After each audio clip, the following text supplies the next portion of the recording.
আমরা এখন আছি বিশ্বের দীর্ঘতম মেরিন ড্রাইভ রোডে।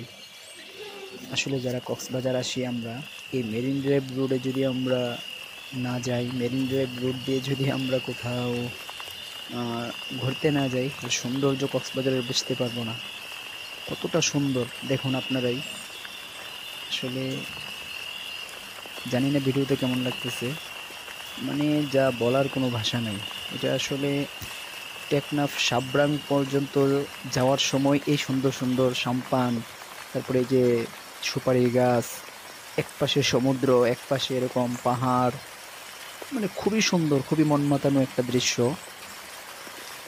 উপভোগ করতে করতে কক্সবাজার থেকে টেকনাফ পর্যন্ত যাওয়া যায়।